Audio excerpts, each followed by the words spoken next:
আসসালামু আলাইকুম বন্ধুরা, কেমন আছেন আপনারা সবাই? আশা করি সবাই ভালো আছেন, আমিও ভালো আছি। আজকে আমি আপনাদের মাঝে নতুন একটা রেসিপি নিয়ে হাজির হলাম। আশা করি আপনাদের অনেক অনেক ভালো লাগবে। তো বন্ধুরা, এত গরমে যদি এরকম একটা মজাদার আইসক্রিম বানিয়ে খাওয়া যায় তাহলে আর কি লাগে বলুন। তো বন্ধুরা, আজকের আমার রেসিপি বাদামের আইসক্রিম। তো বন্ধুরা, চলুন শুরু করি আজকের আইসক্রিম রেসিপি।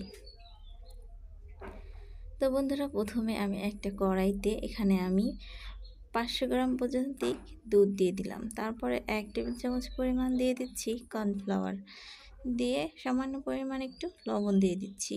লবণ দিয়ে দেওয়ার পরে এখানে আমি পরিমাণ মতো চিনি দিয়ে দিচ্ছি। তারপরে এটাকে ভালো করে নেড়ে চেড়ে মিশিয়ে নিচ্ছি। তো বন্ধুরা, এটাকে খুব ভালো করে নেড়ে চেড়ে যেতে হবে যাতে তলায় লেগে না যায়। এজন্য অনবরত আমি এটাকে খুব ভালো করে নেড়ে চেড়ে নিচ্ছি। তো এটাকে ভালো করে নেড়ে চেড়ে নেওয়ার পরে কিছুক্ষণ জাল করে নেওয়ার পরে দেখুন এটা একদম একটু ঘন হয়ে এসেছে। এটাকে আর জাল করতে হবে না, এই অবস্থায় এটাকে তুলে নিতে হবে। তো এখন আমি এটাকে তুলে নিচ্ছি। তো বন্ধুরা, যে পরিমাণের গরম পড়েছে, তো এই পরিমাণের গরম আইসক্রিম কিনে খাওয়ার কি প্রয়োজন? আর কিনে খেয়ে মনও ভরবে না। তাই যদি বাদাম আর দুধ দিয়ে বাসায় বানিয়ে খাওয়া যায় মজাদার আইসক্রিম, তাহলে কেনার কি প্রয়োজন? তো বন্ধুরা, চলুন এখন আমরা দুধটা নামিয়ে ফেলেছি আর আমরা আইসক্রিমটা বসাবো এই পাত্রটায়।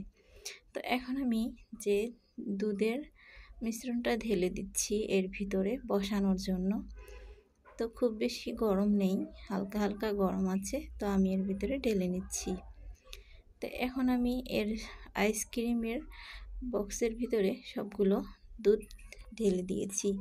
তো মাত্র 500 গ্রাম দুধে আমার মাত্র এখানে 5টি বক্স ভরেছে। প্রায় 5টির মতো এখানে আইসক্রিম হবে।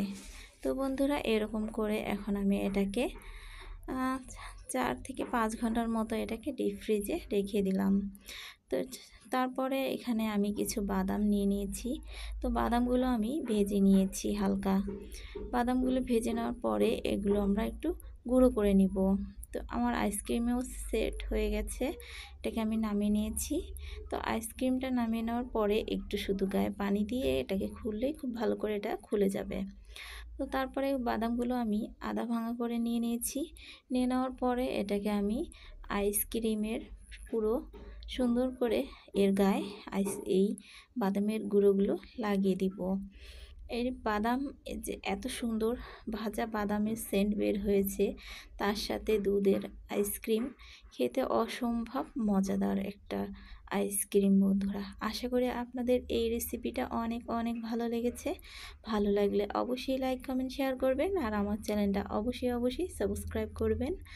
আর এই রেসিপিটা আপনাদের কাছে অনেক ভালো লাগবে। শুধু একবার ট্রাই করে দেখুন, ফুল ভিডিওটা দেখে কেমন লাগলো অবশ্যই কমেন্ট করে জানাবেন। তো হয়ে গেছে আমাদের বাদামের আইসক্রিম রেডি।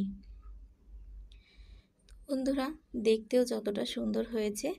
তো বাদামটা লাগিয়ে দেওয়ার পরে এটাকে আমরা আরও আধা ঘন্টা বা 1 ঘন্টার মতো এটাকে আবারও ডিপ ফ্রিজে রেখে দিয়েছি। তারপরে এটা খুব ভালো করে সেট হয়ে যাওয়ার পরে এটাকে নামিয়ে নিয়েছি। তো বন্ধুরা, আজকের মতো এখানেই বিদায় নিচ্ছি। আল্লাহ হাফেজ, সবাই ভালো থাকবেন।